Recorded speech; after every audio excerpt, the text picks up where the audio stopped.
দুনিয়ার যতটা কমাইবা ততটাই তুমি ভালো মানুষ হইতে পারবা। দুনিয়ার মহাব্বত যত বেশি অন্তরে ডুববে, গুনার কাজ তোমার দ্বারা তত বেশি বাড়তে থাকবে। রাসূলুল্লাহ সাল্লাল্লাহু আলাইহি ওয়াসাল্লাম বলেন, হুব্বুদ দুনিয়া রাসু কুল্লি খাতিয়া। দুনিয়ার প্রেম, ভালোবাসা, মহাব্বতটাই হচ্ছে সকল গুনাহের উৎস, সকল গুনাহ। আজকে বলুন, এই যে মারামারি, কাটাকাটি, হানাহানি, বাবায় সন্তানকে মারে, সন্তান মায়েরে মারে, স্বামী তার স্ত্রীরে মারে, স্ত্রী তার স্বামীকে মারছে, নেতা তার কর্মীরে মারছে, কর্মী তার নেতাকে মারছে, এই যে মার ধুর, এই যে চলছে একটা পৃথিবীতে, এই দাঙ্গা হাঙ্গামার পিছনে একটাই কারণ, সেটা হলো দুনিয়া, দুনিয়া, দুনিয়া। আরেক শ্রেণীর মানুষ হলো ক্ষমতার পাগল, মানে শুধু খালি ক্ষমতা, ক্ষমতা কেমনে আমার কাছে আসবে, আমি কেমনে ক্ষমতার মালিক হব। রাসূল বলেন, যারা তার সারাটা জীবনের তপস্যার সাধনাকে ক্ষমতার পিছনে ব্যয় করে দিল, এরা ক্ষমতার পাগল। এরা কিসের পাগল? ক্ষমতার লোভী, এরা ক্ষমতার পাগল। 3 নাম্বার আরেকটা শ্রেণী, রাসূল বলেন যে 3 নাম্বার হলো সারাটা জীবন সে আল্লাহকে পাওয়ার সাধনায় ব্যস্ত, আল্লাহর সন্তুষ্টি অর্জনের জন্য সারাটা জীবন ব্যাপী সে কোরবানি করেছে। রাসূল বলেন সে হলো আল্লাহর পাগল। সে কার পাগল? আল্লাহর পাগল। তাহলে পাইলাম আমরা যত মানুষই আছি, 1 নম্বর শ্রেণীর মানুষ হলো কিসের? দুনিয়ার পাগল। কিসের পাগল? ছোট্টখাট্ট একটা দোকান আছে, চেষ্টা করবে এখন এটাকে কেমনে বড় বানানো যায়। আনন্দনগর বাজার থেকে মেরুলে কেমনে উঠা যায়, মেরুল একটা দোকান হয়েছে, এখন বাড্ডা কেমনে যাওয়া যায়, বাড্ডা একটা হয়েছে, এখন গুলশানে কেমনে দেয়া যায়। এই একটা দান্দাই তার পিছনে কাজ করবে। আমি এত টাকার মালিক হয়েছি, কেমনে এতটা হওয়া যায়, কেমনে এতটা হওয়া যায়, কেমনে এতটা হওয়া। অর্থাৎ তপস্যা, তার সাধনাটাই হলো দুনিয়া নিয়ে, দুনিয়া নিয়ে। রাসূল বলেন দুনিয়ার পাগল, ভরপুর অর্জন। আরেকজন ক্ষমতার পাগল, কোন রকম ভাবে ওয়ার্ডের মেম্বার হয়েছে, এখন সে স্বপ্ন দেখে কেমনে চেয়ারম্যান হওয়া যাবে। চেয়ারম্যান যখন হলো তখন স্বপ্ন যে উপজেলায় কেমনে যাওয়া যায়, উপজেলায় যখন হয়ে গেল তখন ভাববে সে আমার এমপি কেমনে হওয়া যায়, এমপি যখন হয়ে গেল তখন খালি ভাববো যে মন্ত্রী কেমনে হওয়া যায়। সারাটা জীবন তার শুধু খালি ক্ষমতার সাধনায়, ক্ষমতার সাধনায়। আরেকটা মানুষ জোহরও পড়ে, মাগরিবও পড়ে, আসরও পড়ে, ফজরও পড়ে, কিন্তু এগুলি পড়ার পরেও তৃপ্তি আসে না। খালি সে ভাবে কেমনে কি করা যায়, কেমনে কি করা যায়, আরো 2 রাকাত কেমনে পড়া যায়, আর একটু সময় মাওলারে কেমনে দেওয়া যায়। সে এইভাবে তার সাধনা থাকে। আপনি আপনার সাধনা নিয়ে ঘুমায় থাকেন, সে তার সাধনা নিয়ে ঘুমাইতে পারেন। তার একটাই চিন্তা হলো সে আল্লাহকে কেমনে পাবে, আল্লাহকে কেমনে পাওয়া যায়। দুনিয়ার লোক যদি ভাই আমার পিছনে কাজ না করতো, তাহলে দুনিয়ার কাজে ব্যস্ত হয়ে আল্লাহর কসম একটা ওয়াক্ত নামাজ আমার হাতছাড়া হওয়ার কথা ছিল। দুনিয়ার পাগলামি, দুনিয়ার দহরম মহরম, এগুলি আমাকে পাগল বানিয়ে রেখেছে।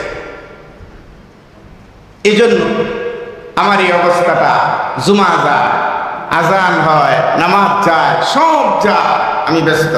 আমি টাকা গুনি, আমি ব্যবসা করি, আমি চাকরি করি, আমি যা ইচ্ছে তাই করি, আমি এদিকে হতে পারতেছি না। হওয়ার কারণ হলো আমার কাছে ওই যে আল্লাহ তাআলা বলছেন, আমি এত এই ওয়াজ নসিহত আমি মাওলা করেছি, আমি সৃষ্টিকর্তা আমি করেছি, তারপরেও কিছু মানুষ দুনিয়াটাকে প্রাধান্য দিয়ে বলবে আমি যে তার সৃষ্টিকর্তা, এটাই সে বুঝবে না, মানবে না। বাল তুসিরুনাল হায়াতাদ দুনিয়া, দুনিয়াটাকে সে প্রাধান্য দিয়ে,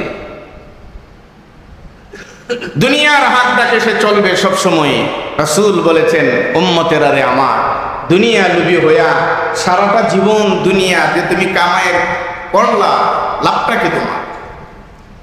আর যারা, রাসূল বলেন, যারা দুনিয়ার পিছনে লেগে যায় এদের কোনো হুঁশ থাকে না, এদের কোনো কি থাকে না, হুঁশ থাকে না, আর পাওয়ার কোনো শেষ থাকে না।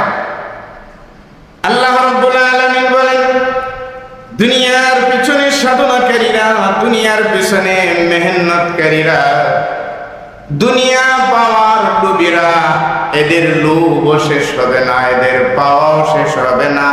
আল্লাহ পাক বলেন যেদিন কবরের মাটি দিয়ে ওর মুখটাকে আমি ভরে দিব ওই দিন তার জন্য যথেষ্ট হবে, এর আগে দুনিয়া পুরাটা দিয়ে দিলেও তার হবে না।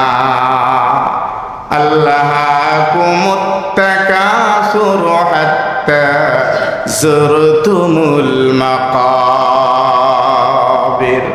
কি সুন্দর করে আল্লাহ পাক বলেন, দুনিয়ার পিছনে যারা লেগে গেল, আজ ছোট একটা চাকরি আছে, কাল বড় লাগবে, আজ এমন অবস্থায় আছি, কাল এমনটা লাগবে, দুনিয়াই লাগবে আমার, দুনিয়াই লাগবে আমার, দুনিয়ার সাধনাই আমি করে দুনিয়ার বড় হয়ে যেতে চাই।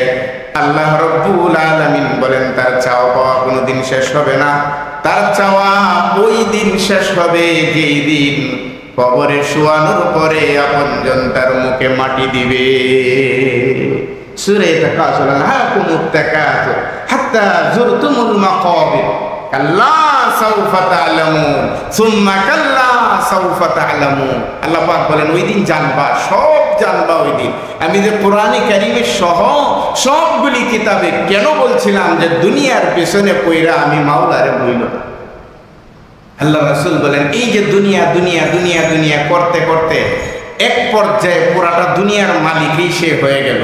বলো তো আমার সাহাবীরা, এই দুনিয়ার মালিকটাকে যখন তোমরা কবর দিবা, তারে কতটুকু জায়গা নিয়ে কবর দিবা? কবরের মাপ তো একই, বললো যে এতটুকু। কতটুকু গভীরে পৌঁছাইবা যে এতটুকু গভীরেই পৌঁছাবো। তারে কি দিবা? তারে 3টা কাপড় দিয়েই তো পেছাইয়া দেব। কেন? সে তো বড় লোক, দুনিয়া তো তার অনেক, তারে আরো কিছু দাও। কয় না, কেউ কিছু দিবে না, যখন যাবে সে। সবচেয়ে বড় ক্ষমতাবান মানুষটা যখন দুনিয়া থেকে বিদায় হবে, তখন তারে কবরস্থানে কতটুকু জায়গা দিবা? এতটুকু। তারে কি দিবা? 3টা কাপড়ই তো দিব, এর বেশি তো আর কিছু দিব না। আর আল্লাহওয়ালা যখন বিদায় হয়, তারে কি দিবা? যে তার জন্য এতটুকু। রাসূল বলেন এখানেই পার্থক্য। দুনিয়াটার যতটুকু জায়গা নিয়ে তার কবর হবে, ততটুকু জায়গার ভিতরে তার কি যে এক ধ্বংসলীলা হবে সেটা মাওলা জানেন, আমি কিছুটা আন্দাজ করতে পারি। ক্ষমতাবানরা যখন কবরে যাবে, তারই জায়গাটুকুতে যে কি হবে আমার মাওলা জানে। আর আল্লাহওয়ালারা যখন কবরে যাবে, দেখবা এতটুকু, কিন্তু জমিনের নিচে সারাটা দুনিয়া লয়ে সে রাজত্ব করবে। সুবহানাল্লাহ।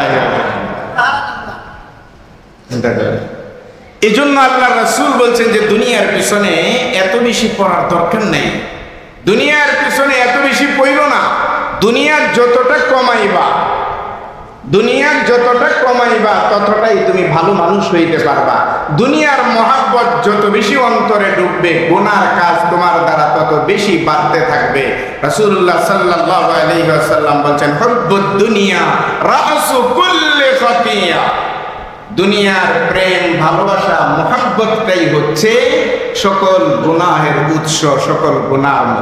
আজকে বলুন, এই যে মারামারি, কাটাকাটি, হানাহানি, বাবায় সন্তানকে মারে, সন্তান মায়েরে মারে, স্বামী তার স্ত্রীরে মারে, স্ত্রী তার স্বামীকে মারছে, নেতা তার কর্মীরে মারছে, কর্মী তার নেতাকে মার, এই যে মার ধুর, এই যে চলছে একটা পৃথিবীতে, এই দাঙ্গা হাঙ্গামার পিছনে একটাই কারণ, সেটা হলো দুনিয়া, দুনিয়া, দুনিয়া।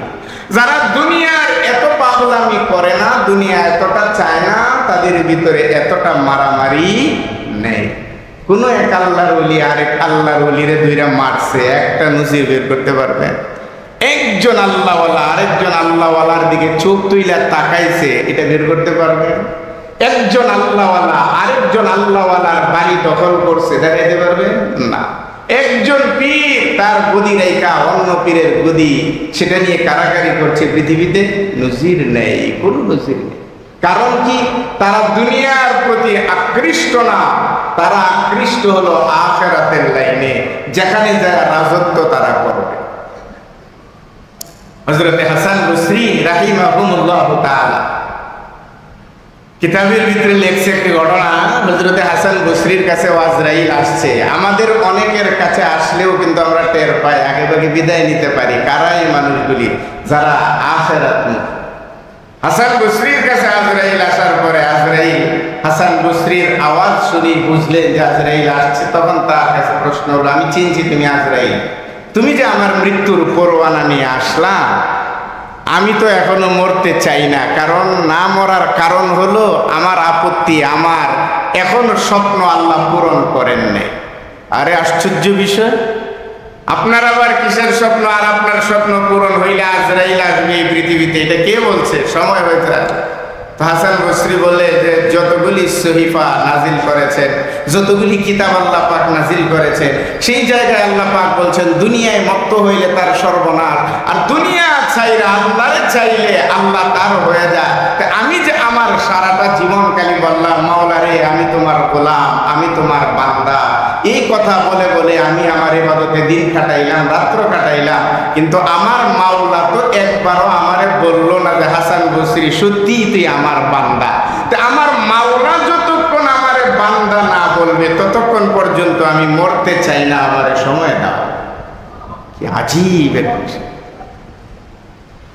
ঠিক ঠিক আজরাইল আল্লাহ পাকের কাছে যখন এই কথাগুলি বললেন, আল্লাহ তাআলা তার তাজাল্লিটাকে হযরতে হাসান বসরি রাহিমাহুমুল্লাহ তাআলা এর উপরে রাইখা বলল যে হাসান বসরি, আমি আল্লাহ, আমি বলছি যে তুমি আমার বান্দা, তুমি আমার গোলাম। আল্লাহু আকবার। হাসান বসরি বলেন আমার আর আপত্তি নেই। এটাই তো ছিল আমার সাধনা। দুনিয়ার সাধনায় লাগে অর্ধেকটা দুনিয়া আপনি কামাই করলেন, আল্লাহরে চিনলেন না, আল্লাহ আপনাকে চিনল না। সত্যিকার খবর হলো আপনার জন্য এই অর্ধেক পৃথিবীটাও আপনাকে বাঁচাতে পারবে না। ক্ষমতার বশবর্তী হয়ে ক্ষমতার লোভে সমস্তটা জীবন আপনি তছনছ করে দিলেন, ক্ষমতাও পাইলেন, ওয়ার্ডের কোনো মেম্বার না, ওয়ার্ডের কোনো চেয়ারম্যান না, পুরা বাংলাদেশ শাসনের ক্ষমতাটাই আপনি পেয়ে গেলেন, কিন্তু মাওলারে খুশি করতে পারলেন না। ধরে রাখেন কিয়ামতে আর কবরের জগৎটা আপনার ভিন্ন হয়ে যাবে, যেখানে আপনার কোনো কর্তৃত্ব বলে কিছুই থাকবে না, কিছুই থাকবে না। এত ক্ষমতা পাওয়ার পরেও যদি আল্লাহরে না পান, যদি আখিরাতের কোনো সঞ্চয় আপনি করতে না পারেন, ভাইরা আমার, এই আখিরাতের সঞ্চয় কখন করবেন? যুবক ভাইরা মনে করে যে সময় আছে, বাবাজিরা আমার মনে করে হয়তো সময় আছে। আল্লাহ রাব্বুল আলামিন বলছেন দুনিয়ার উপর ভরসা করিও না, দুনিয়ার উপর যারা ভরসা করে তাদের চেয়ে বোকা এই পৃথিবীতে আর কেউ নাই।